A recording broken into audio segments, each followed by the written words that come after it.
and welcome to Mock the Week. I'm Dara. Joining me this week are Andy Parsons, Katherine and Ed Byrne, Rob Beckett, Hugh and Stewart Francis.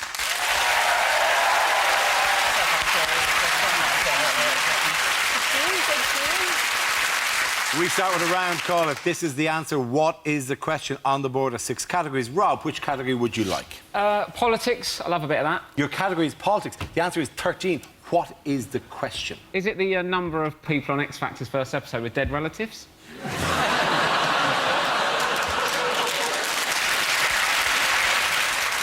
If Wayne Rooney went to Real Madrid instead of Gareth Bale, how many months would it have taken him to manage the Spanish for hello? Oh, is it? I know what it is. Is it when Louis Walsh goes over to One Direction's house to play ping pong, how many little white balls are in the room?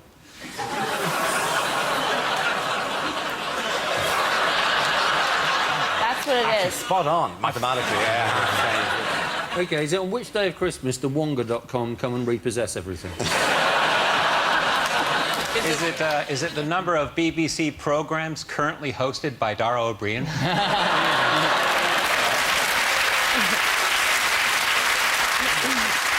Is it? How many times did I have to watch that Miley Cyrus video before I could really consider myself to be well informed on the subject? Is it, in fact, how many times a day does Oscar Pistorius think, well, I suppose I could just have knocked?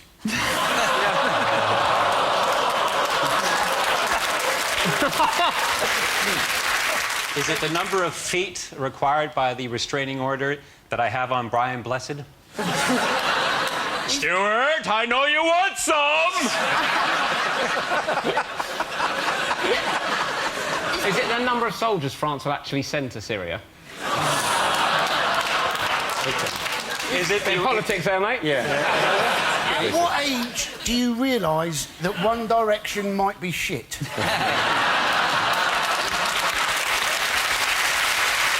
Do we have a correct answer? What is the atomic number for unluckium?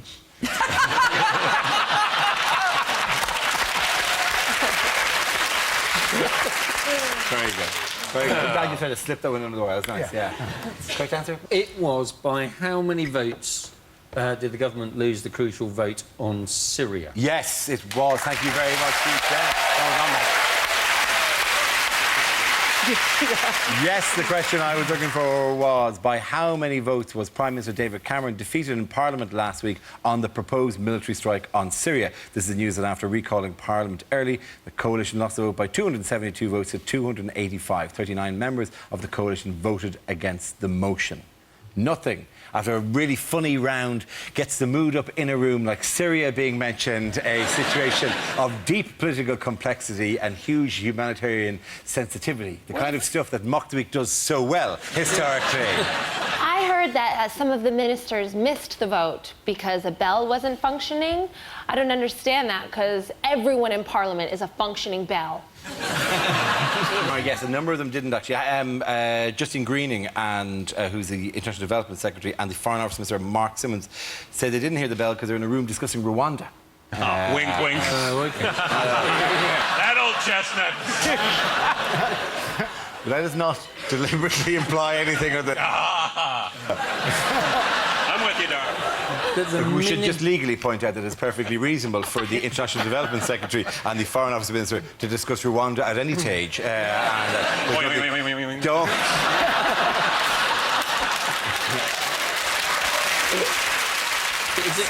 Parliament, I think, you know, the vote went against Cameron because Parliament were very worried that going to war is like a mobile phone contract. It's very easy to start, it's impossible to leave, and it's very expensive when you're abroad.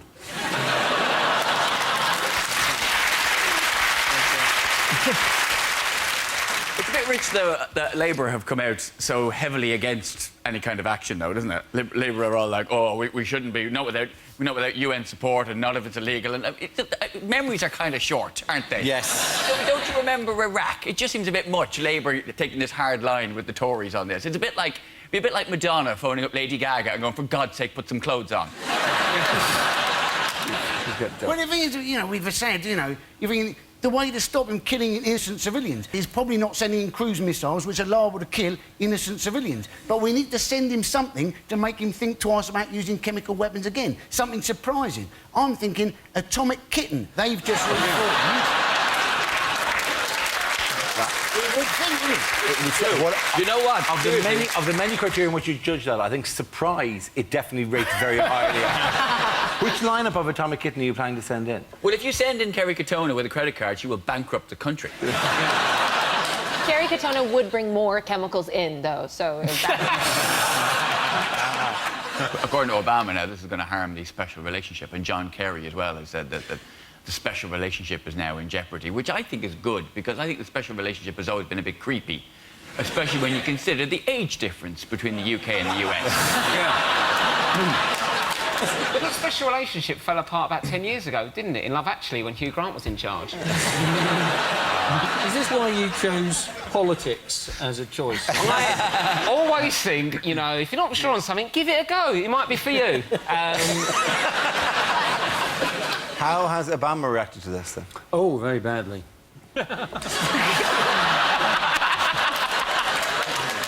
He's done his homework. Yes, yes, in fact, there's a picture of him here in one of the most brash political photographs I've seen in a long time. Essentially going, I'm not happy, and I've got my ass-kicking shoes on right here. He's essentially saying, I'm just giving my balls a bit of air. He's on the phone going, yes, the desk is doing that thing of floating off the ground again. So, I've got it under control for the moment, but if you can send somebody with some weights or something. Joe Biden is of no help in this situation. He's just looking on. I heard they were discussing Rwanda as well.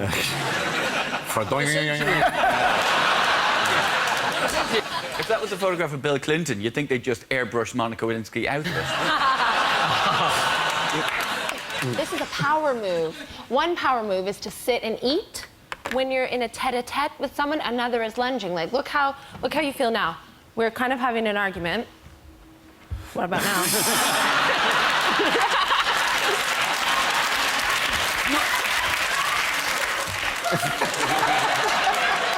Then you know karate's on its way. If that was it to eat, was the other one, was it? Do it. Yeah. Okay.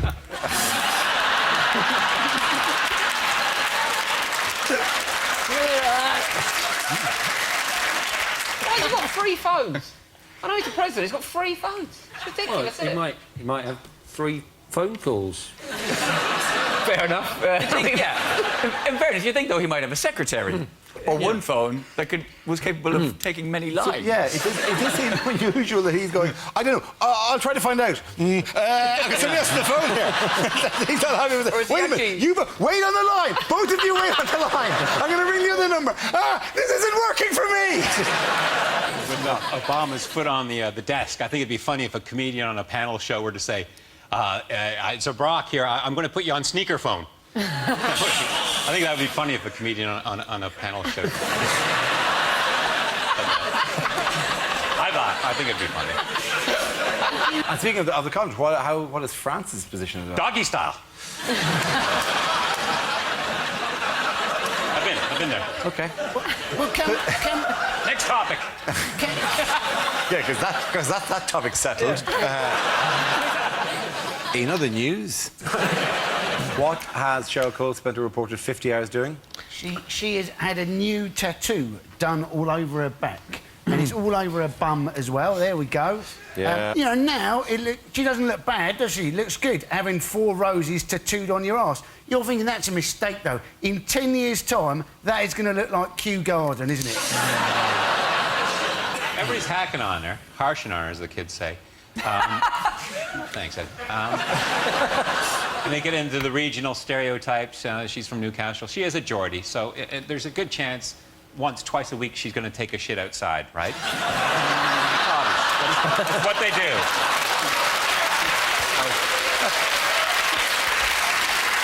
So she can squat in the rose garden, twist one off. Bob's your uncle.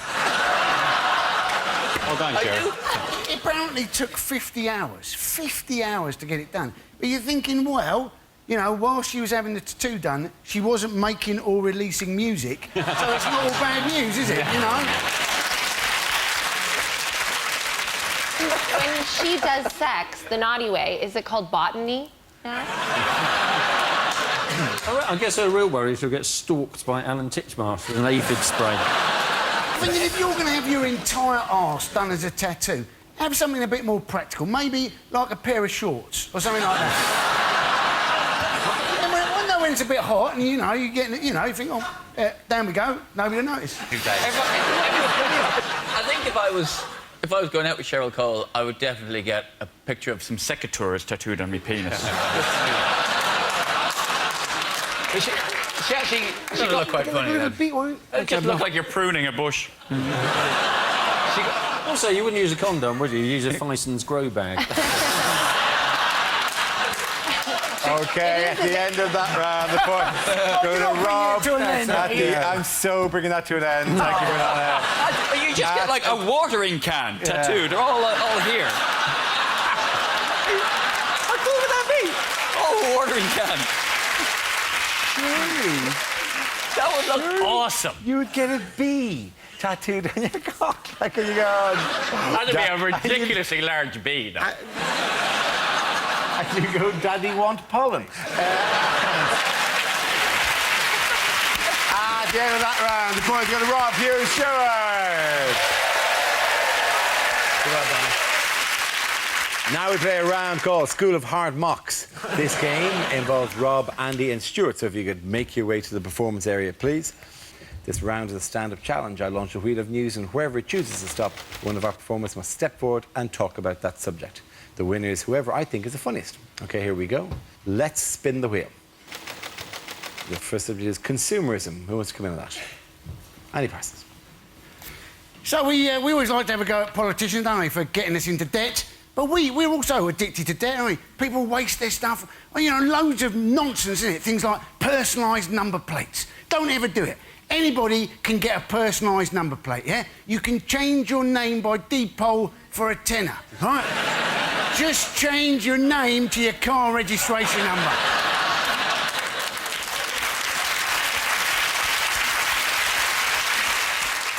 And it's the same people going, oh, yeah, look, I've got a new watch. Got a new watch, I have. Yeah, it's a diver's watch, yeah? Goes down to a depth of 200 metres, this does. 200 metres is the depth of the North Sea. If you find yourself at the bottom of the North Sea, you're not diving. The ship has sunk, the air bubble is running out, and it's going to be little consolation you know at the bloody time. Thank you very much, Andy Parsons. OK, let's spin the wheel again. The next subject is food. Who wants to come in on that? Rob. I like food. I eat it most days. And the thing is, I've moved out with mum's now, so I go home and see my mum and dad, and I'm excited to see them, but I'm more excited to see the contents of the fridge. But she's on a diet, my mum, right? She got all the brothers round, for a Sunday lunch. You know what she did, the whole family, for Sunday lunch? Couscous. For lunch. Right? I rang Childline, they didn't want to know. I don't trust couscous, to be honest with you. Anything you put in your mouth that feels already chewed should not be in there. It's fat sand, I don't want any part of it. Right? She served it with toasted pita bread. Have you ever toasted pita? Anyway, why is it so hot? You had a bit of folded bread, what's its problem? A little bit of toast pops out warm and toasty, the pita's on fire. Once you get past the outer cook, I've got the dragon breath inside to deal with. There's only two things in the world hotter than toasted pita bread. One's the sun, yeah? And the other's a cheese and tomato toasted sandwich. What's that prick's problem, right? What's his problem? Do you know what I mean? The cheese, I've not got a problem with the cheese. The tomatoes? They're little slices of lava. I'll put you in a toasted sandwich, mate, not Dante's Peak. What are you doing? You bite into it, anchor onto the slice, you pull the sandwich away, the slice stays, slaps you on the face, burns your face off. 3 days, I had a big red circle like that. I look like a thirsty dog. Well done, Rob. OK, that leaves us with Stewart. Let's see what you've got. Let's spin the wheel. And the topic is jobs. Where you go. Was my French teacher into golden showers? Oui.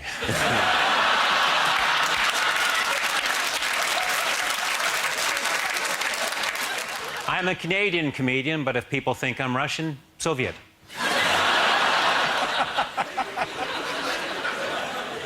As a gynecologist, I was terrified of vaginas. I won't go into it. Very sad, I've just come back from the funeral of my coke dealer.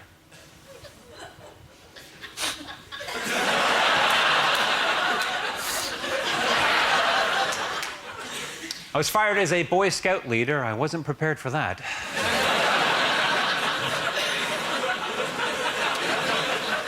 I used to be a sarcastic high jump coach. Get over it!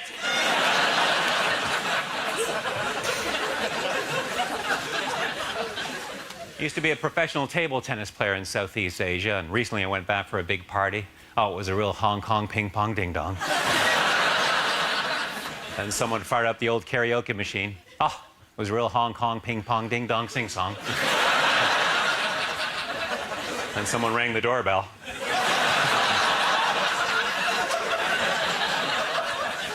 Cops. It was the cops. I used to be a cop. One night a guy asked me if he could urinate on my wrist. I said, not on my watch. Thank you very much. Good night. Thank you very much, Stuart Francis. Points there for Stuart and Rob and Andy. What the hell? Come on, everyone gets points.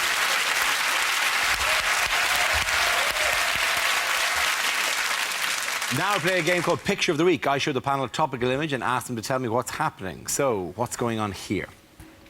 Have Newcastle United signed 3 new players? Is it Badgers protesting against the possible culling of Brian May? I hope nobody blows on his hair, because there'd be a field of dandelions. Is What Brian is it, May Stuart supporting a Francis? charity for black dogs that have been run over by road marking lorries? With Brian May and the Pepe Le Pew Appreciation Society. Kind of right, that I couldn't find my Badger costume, so I just painted stripes on my Womble mask. Does anyone know what it actually is? It's part of Brian May campaigning to save the Badgers from the cull. Absolutely. Thank you very much, Ed Byrne.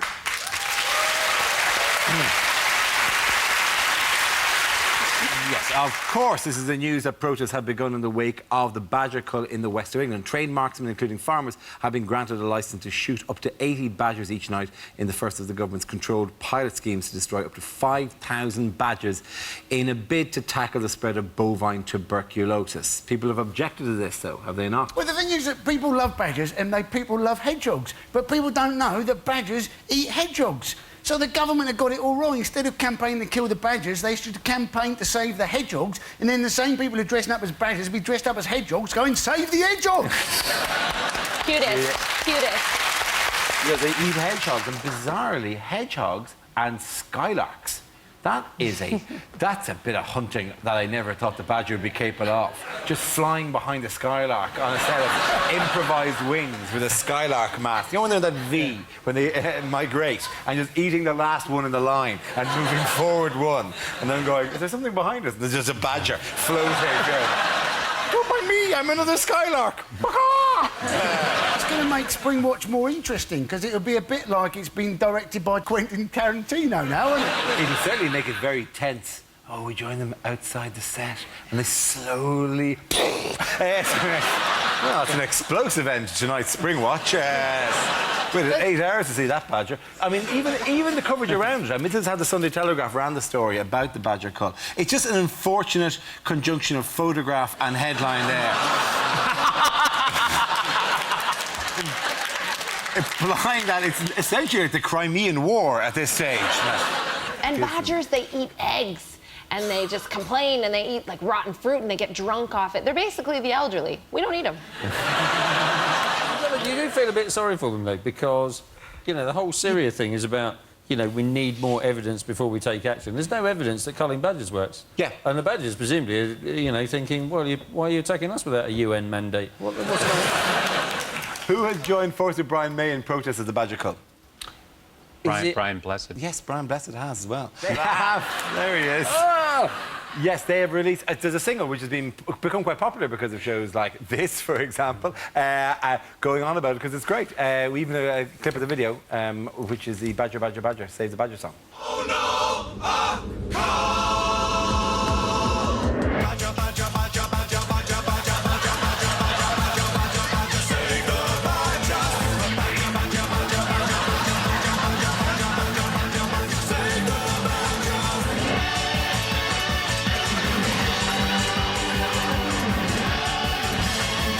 Keep them badgers alive!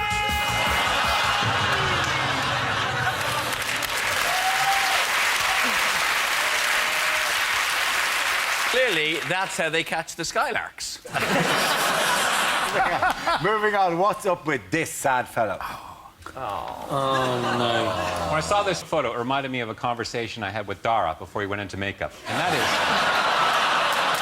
is... Thank you. Why does the comedy on television have to be so hurtful? This is Dara just after he... I'm not doing it!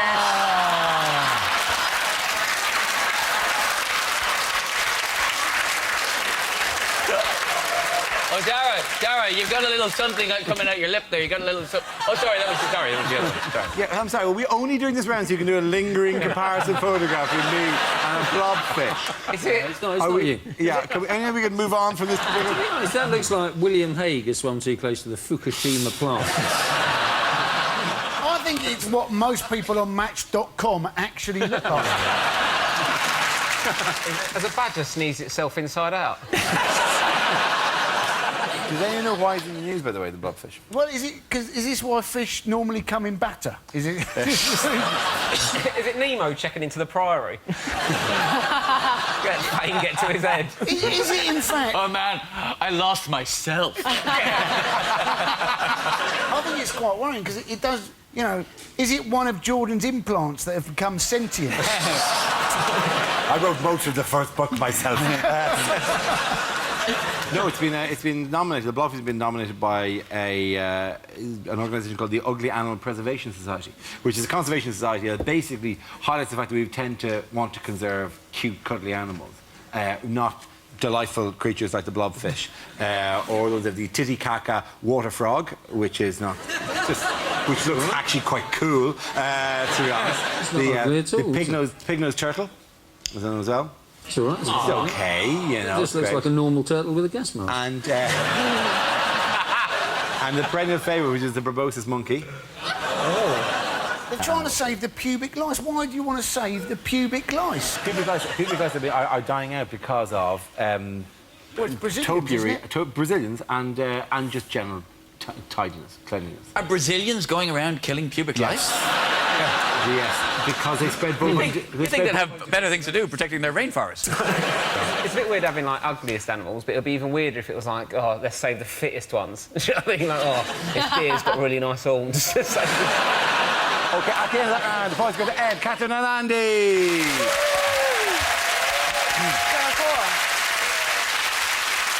Now we come to scenes we'd like to see. So if everyone can make their way over to the performance area, I'll read out this week's topics and then we'll see what our panellists can come up with.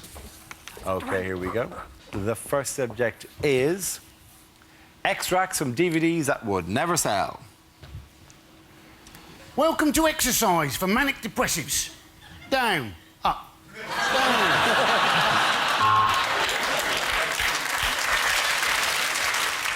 Welcome to this How to Use a DVD instruction DVD. First, put this DVD in the slot for the DVD.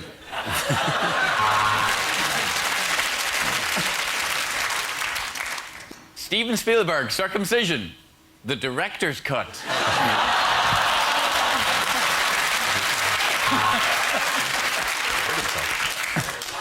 Welcome to the suffragette story with me, Miley Cyrus.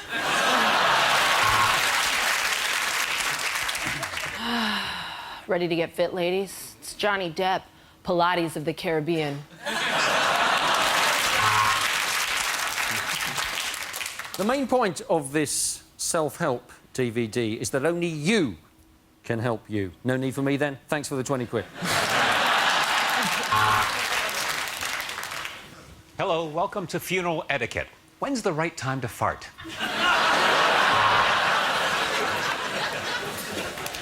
We are in Africa filming the continent's biggest predator, Madonna in Malawi. Welcome to the best of German. Who do you think you are? So, your grandfather was a... OK, we'll leave it there.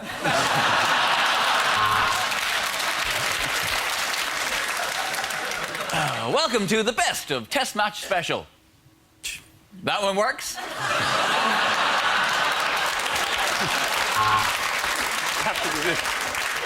really helped. This is the DVD you've been waiting for. All the tweets of Alan Sugar read out loud by Stephen Hawking.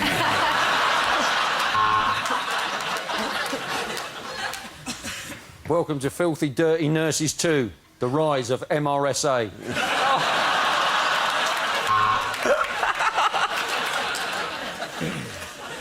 Hello, I'm Ed Byrne. Welcome to Wank Yourself Skinny.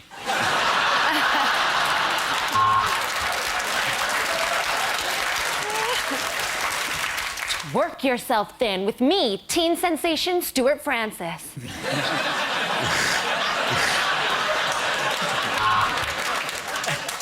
It's the DVD we've all been waiting for. Two politicians discussing Rwanda.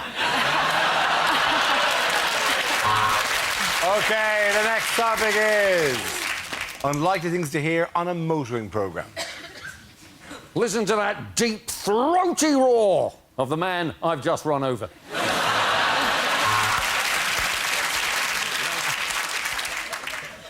George Michael says he's never driven a car that's handled so well on the pavement.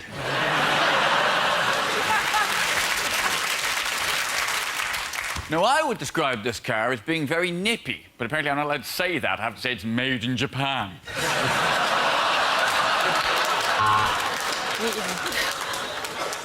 I'm about to shag a bloke. Welcome to Ride My Pimp.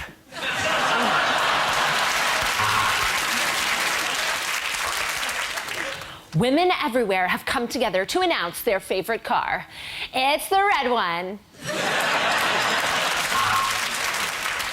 This car has a fail-safe anti-theft device.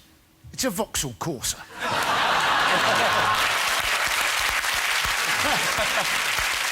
First, second, third, fourth, yes, all my wives have divorced me because I'm such a twat about cars.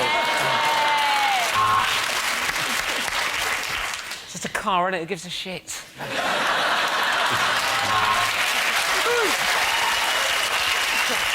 Thank you. This car is actually owned by Jeremy Clarkson, which is why I'm running my key along it now.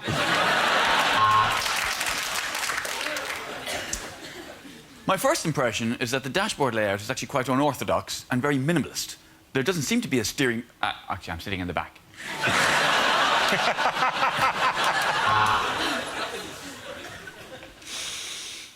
It still has that new hitchhiker smell. I don't know about you, but I think it'd be quite nice to walk today.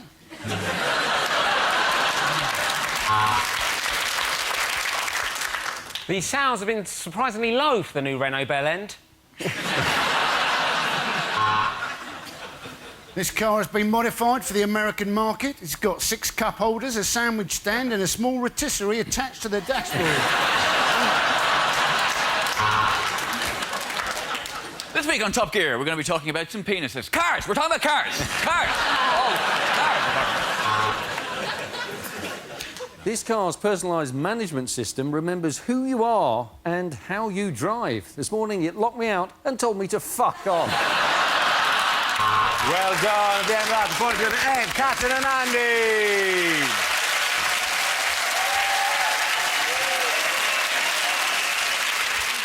And that's the end of the show. This week's winners are Andy Parsons, Katherine Ryan and Ed Byrne.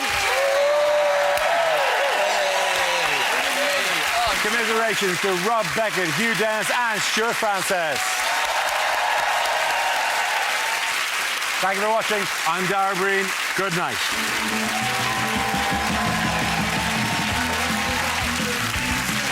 Knees, knockers and anything else beginning with K. David Mitchell and Jack Whitehall join the regulars for the brand new series of QI tomorrow at 10 on BBC Two.